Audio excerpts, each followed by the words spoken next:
अरे कितना कीमती समय मिला है, कितना कीमती समय मिला है, आप समझ नहीं पा रहे हैं, आप समझ नहीं पा रहे, पछताना पड़ेगा बाद में। थोड़ा समय विश्राम किया जाता है, इसको अभ्यास में डाल लो। कई वर्ष हो गए मध्याह्न में विश्राम नहीं, नींद का नहीं, थोड़ा शरीर स्वस्थ होने का, लेट जाना फिर बैठ जाना, फिर टहलना, फिर लेट जाना बैठ जाना, नींद का नहीं। रात्रि में 4 घंटे इसको लेटने के लिए देते हैं बस, बीमार स्थिति में। शायद बीमारी ना होती तो पद्मासन में इसको हम विश्राम देते, पर अब पद्मासन लगा नहीं सकते। शरीर सुख आराम त्याग किए बिना भगवत मार्ग में कोई भी विजितात्मा नहीं हो सकता। रगड़ो, इस शरीर को रगड़ो, हाथ में माला है या काउंटर है, टहल रहे हैं, जब नींद आ रही टहल रहे हैं, सिर्फ 4-5 घंटे शयन के लिए दीजिए। क्या कर पाओगे आगे? यही अवस्थाएं हैं, नवयुवक अवस्था। इसी पर विजय प्राप्त करो, नींद आदि पर, भोजन पर, नींद पर। जानबूझकर 1-2 दिन भोजन छोड़कर भजन पड़े नहीं रहना, कोई जान न पावे कि आप भोजन नहीं किए। पूरी दिनचर्या ज्यों की त्यों होनी चाहिए। जिद्दी स्वभाव, परमार्थ के पथिक का जिद्दी स्वभाव, आराम त्यागी स्वभाव। और शरीर को जैसा बना लो प्रभु वैसे ही है, इसमें जड़ है, कोई अंतर नहीं पड़ता है। रात में सो, दिन में 4 घंटा सोने का अभ्यास बना लो, दिन में सोते रहो। अभ्यास है, चाहे जगने का बना लो चाहे सोने का। आधा कवल रोज बढ़ाते चले जाओ, भोजन आते फैलती चली जाएंगी। आधा कवल रोज कम करते चले जाओ। 24 घंटे में 400 ग्राम अन्न से स्वस्थ शरीर का पोषण हो जाएगा और वो क्रियाशील रहेगा। 400 ग्राम अन्न से काहे को बर्बाद कर रहे हो? आते बढ़ाते चले जा रहे हो। इसको कम करो, कम करो। भोजन 400 ग्राम अन्न से काम चल जाएगा। जिसे भगवत प्राप्ति के बिना जिया नहीं जा रहा, तब भगवत प्राप्ति होती। ये शरीर सुख आराम के त्यागने की, हमें बहुत समय बर्बाद मत करो, समय बर्बाद मत। भोजन कर रहे हो, नाम जब चल रहा है, अंदर पद चल रहा है। कोई भी भोग तुम्हें नहीं फंसा सकता यदि भगवान नाम चल रहा है। समझ ही नहीं रहे, भगवान नाम नहीं जप करना, बस मन मानी आचरण करना है। बड़ी भारी आवश्यकता है शरीर सुख आराम के मिटाने की साधक को। जीवन भर इसी में लगे रहे, जीवन भर। जब से इस मार्ग में चले तो इसी पर है। नींद और भूख 2 पर भारी प्रहार रहा है, नींद और भूख। वो भगवान की कृपा से ऐसा, अब तो बहुत भारी रोग से ग्रसित है। लेकिन पीछे मुरारी शरण आए और कहा अल्ट्रासाउंड कराने चलना है, डॉक्टर ने बोला है, तो आज कुछ खाना नहीं। हम कहा आज की बात कर रहे हो? 3-4 दिन से कुछ नहीं गया। जब डॉक्टर वहां देखा तो बोला बाबा पानी पे रहते हो क्या?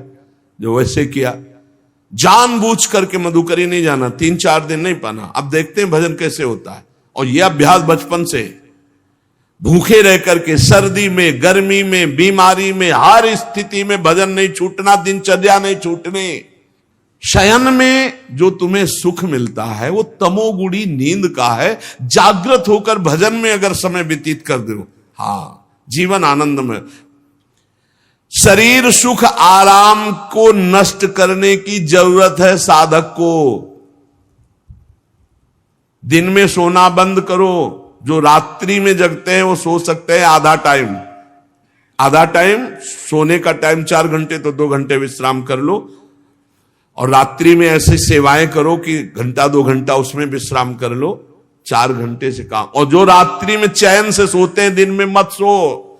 दिन में टहलो, माला लो और अपने ही कमरे में टहलो, बंद करके कमरा, अपने ही अंदर टहलो, खूब नाम जप करो, मंत्र जप करो। देखो कैसा आनंद आता है कि अरे तेरा समय जा रहा है, पता नहीं आगे कौन सा रोग आ जाएगा, कौन सी घटना घट जाएगी, तू भजन करने लायक रहे या ना रहे। आज भजन कर लेगा तो कल, बता रहे ना, हर समय मन उत्साहित रहता है। तभी हम कह रहे कि भजन करोगे तो मरते दम तक तुम्हारा उत्साह नष्ट नहीं होगा, उत्साह संपन्न। कितना आनंद रहता है।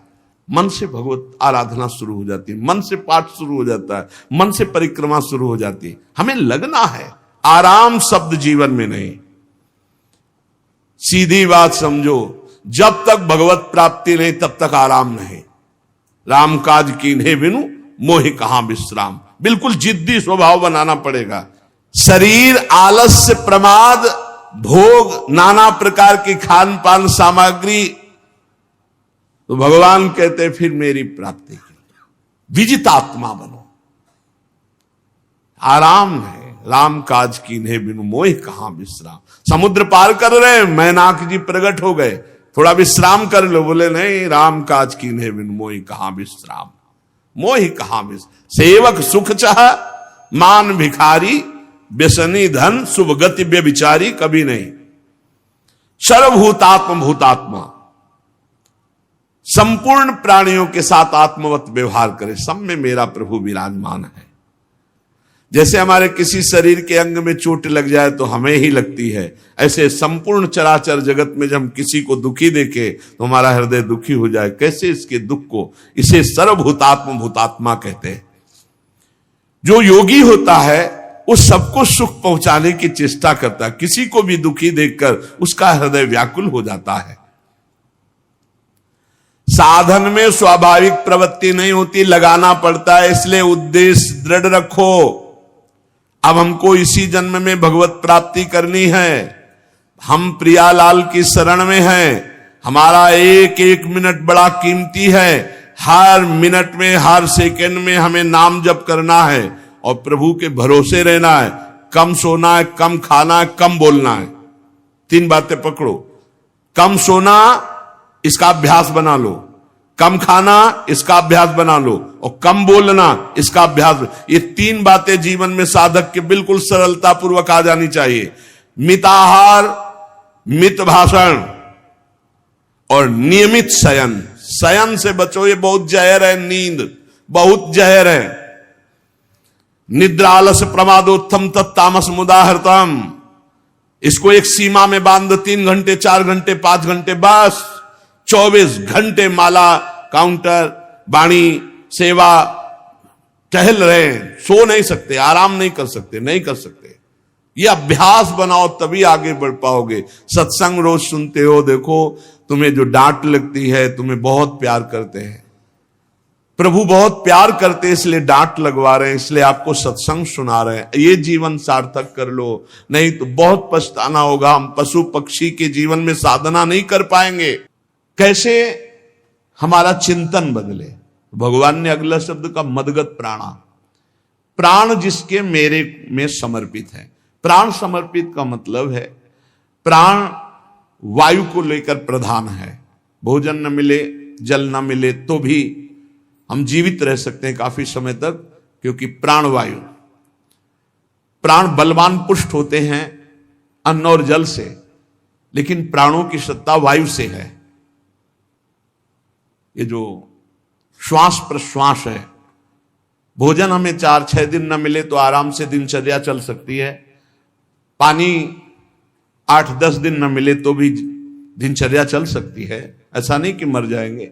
लेकिन 2 मिनट वायु ना मिले तो मर जाएंगे, 2 मिनट वायु ना मिले तो प्राण नष्ट हो। प्राण का सीधा संबंध वायु श्वासों से है, और प्रभु को प्राण समर्पित करने का मतलब हर श्वास नाम जप करना। मदगत प्राणा, हम पानी भी पिएंगे, भोजन भी पाएंगे तो प्रभु को समर्पित करके और हर श्वास नाम जप करेंगे तो ये मदगत प्राणा होगा। मत चित्ता, निरंतर चिंतन करने के लिए हमें प्राणों को समर्पित करना होगा। हमारे प्राण समर्पित हैं, हम प्रसाद के द्वारा प्राणों का पोषण करेंगे और हर श्वास प्रश्वास में नाम जप। श्वास ऊपर गई तो नाम जप, श्वास नीचे गई तो नाम जप। बोधयंता परस्परम, यदि हम किसी से बात करेंगे तो अपने प्रभु की चर्चा करेंगे, उसी प्रभु की चर्चा का कथन, कथयंतश्च माम नित्यम, केवल भगवत चर्चा करेंगे, केवल। कभी कभी ये लोक कल्याण की भावना भी प्रपंच में उतार देती है।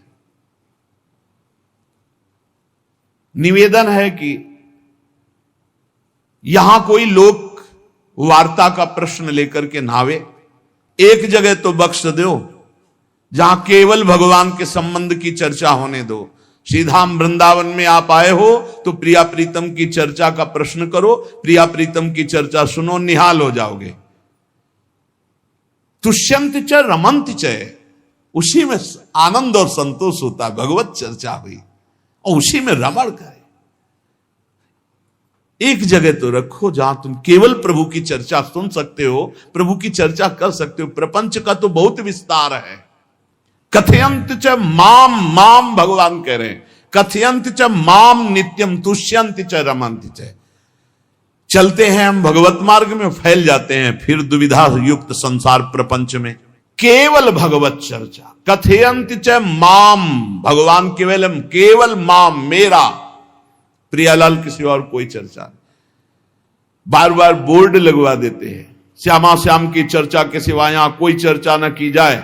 आपको अगर आशा है कि यहां से कोई काम बनते हैं तो हम पहले आपको बता देते हैं हम असमर्थ हैं, हमारे में कोई सामर्थ्य नहीं है। हम केवल प्रभु की चर्चा करते हैं, प्रभु का नाम जपते हैं, प्रभु के लिए जीवन है, बस इतनी बात है। जो प्रभु में डूबना चाहता है वो आए, स्वागत है। इसके अलावा ना कोई आशीर्वाद, ना कोई तंत्र मंत्र, ना कोई जंतुर, ना किसी भी तरह की कोई ढांढस वृत्ति बना सकते हैं कि जाओ तुम्हारा ये ठीक हो जाए, तुक्का लग जाए, ठीक हो जाए, तुम्हारे भाग्य की बात है।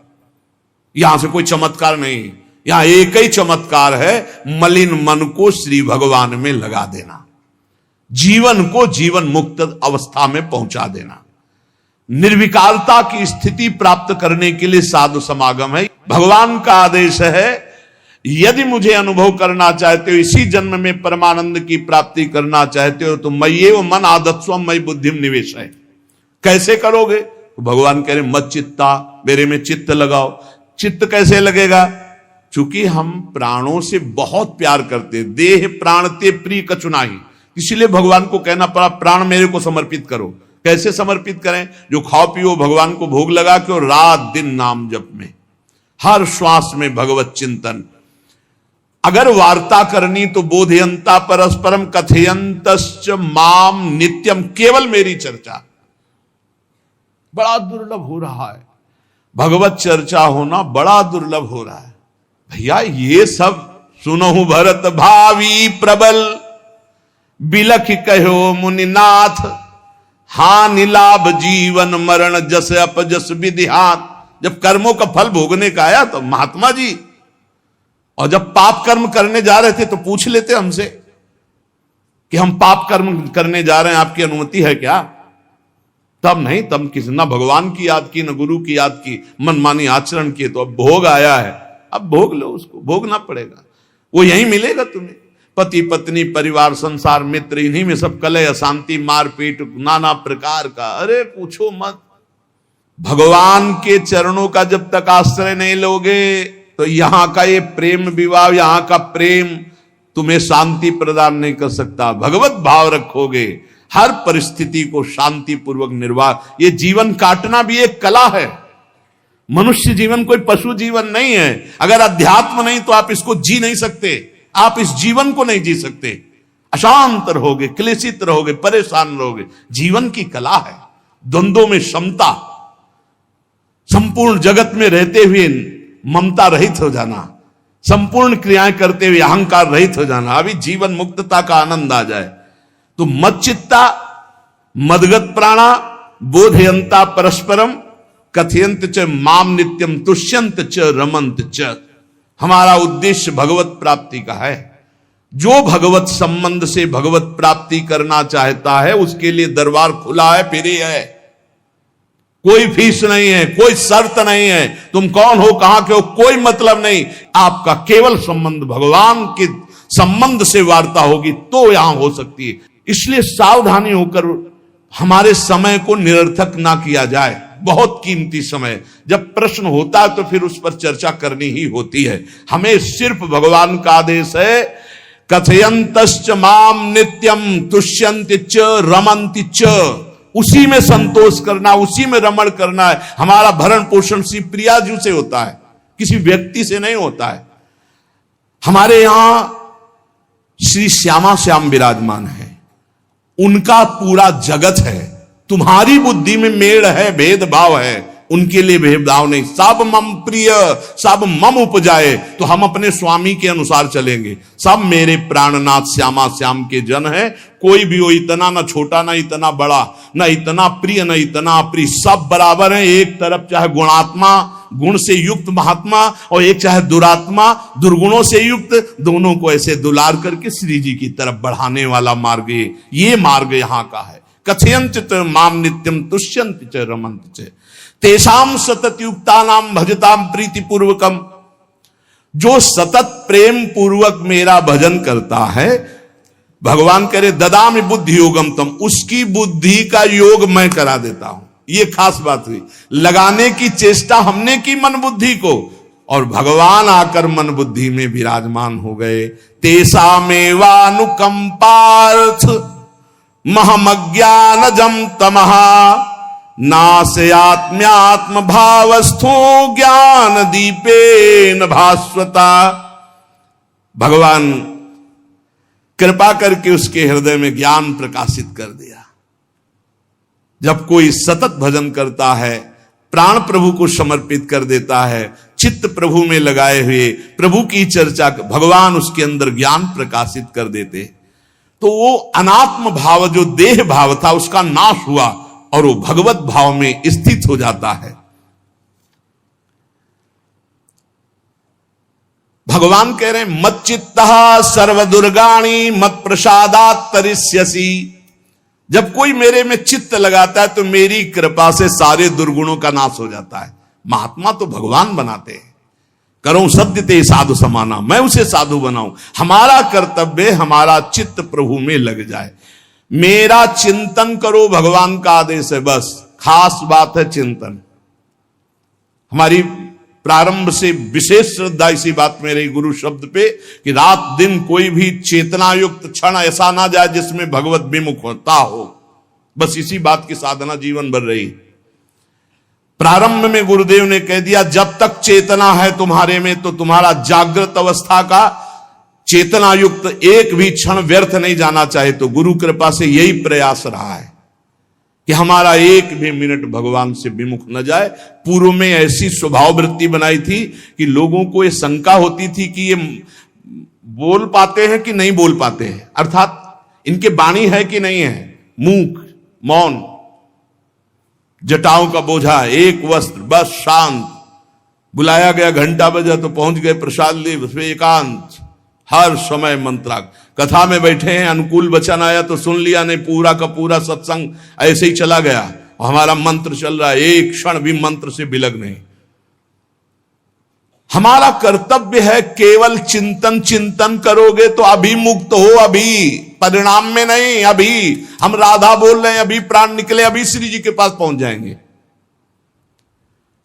भगवान की कृपा का बल और साधन का तुम्हारा पूरा प्रयास प्रयत्न, ध्यान रखो, दो से सिद्धि प्राप्त होती है। भगवान की कृपा का बल और आपकी पूरी साधना का प्रयास प्रयत्न, कायरता नहीं। भगवान की कृपा का बल और तुम्हारा पूरा प्रयास, पूरा प्रयत्न। देखो भगवान की दर्शन वृत्ति हृदय में जागृत हुई ध्रुव जी के पद को लेकर, कामना को लेकर। मैं भगवान का साक्षात्कार करूंगा, उनसे वरदान मांगूंगा कि मुझे सबसे श्रेष्ठ पदवी की प्राप्ति हो। चले,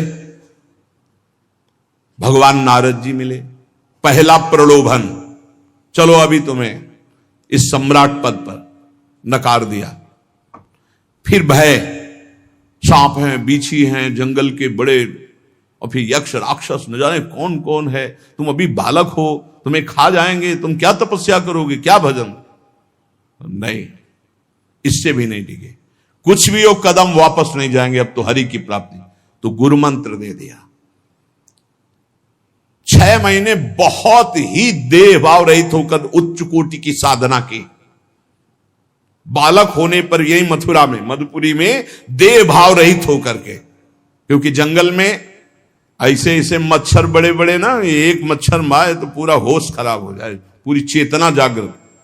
तो उस 5 वर्ष के राजकुमार के शरीर में कितने मच्छर चिपके रहे होंगे, क्या क्या भयावह। हमने तो सेनपुर में देखा, आसन लगाए बैठे, काला नाग सांप ऐसे फुसकार रहा है। पूरा दृढ़ निश्चय है कि अगर ये काटने का समय है तो काट लेगा, नहीं काटना तो बिल्कुल नहीं काटेगा, बैठे रहो। वो ऐसे पास से निकल गए, छाती से भी निकल गए हैं। निश्चय कि अगर काटना है काट। सैकड़ों बिच्छू, कभी ऐसे डंक नहीं मारा। और अगर काटना हो मारना हो ना तो बढ़िया महल में बैठे हो तो वहां जाके काट लेंगे।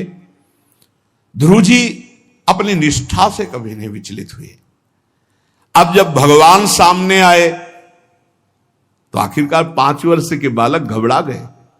भगवान का तेज, भगवान का रूप, भगवान की महिमा। भगवान मुस्कुराए, कृपा दृष्टि से देखे, बल मिला, भगवान को देख पा रहे हैं। अब मन में आया कि मैं स्तुति कैसे करूं, क्योंकि कोई ज्ञान तो है नहीं। भजन किया, भगवान की प्राप्ति हो रही, लेकिन अब कोई ऐसा ज्ञान तो है नहीं जिससे भगवान का स्तवन करे। भगवान की तरफ देख करके कुछ कहना चाहते हैं, पर क्या भगवान को कहें ये ज्ञान नहीं।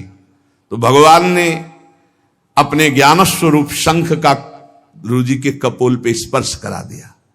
जो भगवान कह रहे, ज्ञान तो मेरी कृपा से होता है। अभी पीछे इस श्लोक में भगवान ने कहा, तेसा मेवानुकंपार्थ महमक ज्ञानजम तमह नाशयाम्यात्म भावस्थो। अनात्म भाव का ये जो आत्मस्वरूप अनात्म देह में भाव आ गया है, इसके नाश का जो ज्ञान होता है ये भगवान की कृपा से होता है।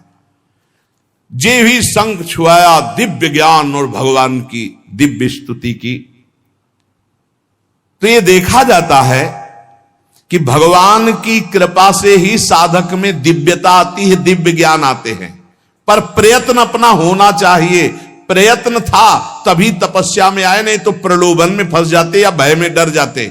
ना प्रलोभन में फंसे चक्रवर्ती सम्राट पद देने पर, और ना भय में फंसे कि सांप बिच्छी और सिंह खा जाएगा, इससे भयभीत नहीं हुए। और प्रयत्न इतनी जोर का किया, आप भागवत में पढ़ लीजिए, देह भाव रहित होकर कितना कठोर तप, 6 महीने में भगवत साक्षात्कार।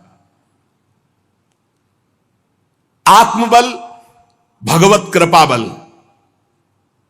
ये मन है बहुत डराता है, कैसे जिएंगे, बुढ़ापे में कौन सेवा करेगा, क्या दुनिया का प्रपंच खड़ा कर देता है। इसको इसी ज्ञान से काटो, भगवान है ना, भगवान सब करेंगे। भगवान के लिए हमने जीवन दिया है, ये जीवन भगवान के लिए हार। अरे दिव्य हो जाओगे, रिद्धियां सिद्धियां हाथ जोड़े खड़ी रहेंगी। भगवान जानते हो क्या भगवान है। हम एक बार भगवान के नाम पर अपने आप को न्यौछावर तो करके देखें, पर यह अहंकारी जीव मानता नहीं है। ये अहंकार का बल लिए रहता है। आसुरी प्रकृति है ये अहंकार। अहंकारम बलम दर्पम कामम क्रोधम च संश्रिताः। जिसके अंदर ये आसुरी प्रवृत्ति अहंकार होता है, उसमें काम क्रोध लोभ ये भरपूर होते हैं। कहां से भगवत प्राप्ति हो। जहां ये दुश्मन रहते हैं वो घर तो तुमने सुरक्षित दे रखा है दुश्मनों को। आसुरी प्रकृति को तुमने, अहंकार को अपना स्वामित्व दे रखा है। मैं वो अहंकार जिसके साथ प्रकृति लगती है। जब अहंकार और बढ़ जाता है तो ईश्वरोहम अहम भोगी सिद्धोहम बलवान सुखी। तरंग से समुद्र नहीं होता, समुद्र से तरंग होती है। हम जितने भी हैं सब तरंग हैं उस परमात्मा की। वायु विकार नष्ट हुआ, समुद्र में ही लीन हो गए, ये बात है। लेकिन एक तरंग समुद्र नहीं पैदा कर सकती। एक सूर्य चमक रहा, कोई बंद के सूर्य दूसरा चमक के दिखाए। बहुत सावधानी से उपासना करो। ये अहंकार, भगवान कह रहे हैं, भगवान ये जो अहंकारम बलम दर्पम कामम क्रोधम च संश्रिताः, इस अहंकार को नहीं मिटाया तो ये अनुभव कराने लगता है और 4 बोलने लगते हैं कि आप तो भगवान हैं। तो धर्म सम्राट करपात्री जी, इतने सिद्ध महापुरुष, और विश्वेश्वर विश्वनाथ जी की स्थापना करके रात दिन आराधना, काशी में बड़े बड़े सिद्ध महापुरुष भगवान शिव की आराधना करते, बड़े बड़े सिद्ध महापुरुष भगवती अम्बा की आराधना करते। ये कौन सा ज्ञान प्रकट हो जाता है जो भगवत स्वरूपों का अपमान होने लगता है। मुझे यही समझ में नहीं आता। गुरु रूप से हमें शास्त्र के आचरण देने आए, मनमानी भ्रष्टाचार सिखाने नहीं आए। आज तक कभी कहीं भी भगवत स्वरूपों का अपमान महापुरुषों द्वारा नहीं हुआ। महापुरुष और भगवान में अंतर नहीं, पक्का मुझे विश्वास, हम तो चराचर जगत को भगवत स्वरूप मानते हैं, लेकिन आचरण कराने के लिए आचार्य गुरुदेव जैसे चले हैं वैसे ही चलना होता है। सदैव संतों ने अपने को अधम और तुच्छ और नीच कहा है। हनुमान जी जैसा कोई ज्ञानी, महाबली, कोई त्यागी, कोई ब्रह्मचारी, बैरागी, हनुमान जी जैसा कोई त्रिभुवन में द्वितीय हुआ हो तो बता दो। अतुलित बलधामम हेम शैलाभदेहम दनुजवन कृशानु ज्ञानिनाम अग्रगण्यम। अरे जय गिर चरण दे हनुमंता चले उसगा पाताल तुरंता, हजार हजार को पकड़ के कछु मारिस कछु मर्दिस कछु मिले से धरि धूरी। अब विभीषण जी से कैसे परिचय बता रहे हैं। प्रात ले जो नाम हमारा तेहि दिन ताहि ना मिले आहारा। असमय अधम सखा सुनु मोहू पर रघुबीर। क्या दैन्यता का स्वरूप हनुमान जी महाराज। भगवान से जब हनुमान जी मिल रहे तब उनसे प्रभु आप पूछ रहे हो कि तू नाथ एक मैं मंद मोह बस ज्ञानी नाम अग्रगण्यम। एक मैं मंद मोह बस कुटिल हृदय अज्ञान पुनि प्रभु मोहि विसारेऊ दीन बंधु भगवान। जय प्रणतारित भंजन चरणों में लौट गए हनुमान जी महाराज। सबरी जी भगवान सामने बैठकर स्तुति करते हैं। जो नवधा भक्ति है वो उपदेश नहीं है, सबरी जी की स्तुति है। ये सब भक्ति सबरी जी में विराजमान, क्योंकि उसी समय सबरी जी भगवत धाम जाती है तो उपदेश तो उसको दिया जाता है जो आचरण में उतारे। सबरी जी तो सिद्ध महापुरुष अभी भगवत धाम जा रहे हैं भगवान के सामने ही। वो क्या कहती, अधम ते अधम अधम अति नारी तीन मह में मति मंद अघार।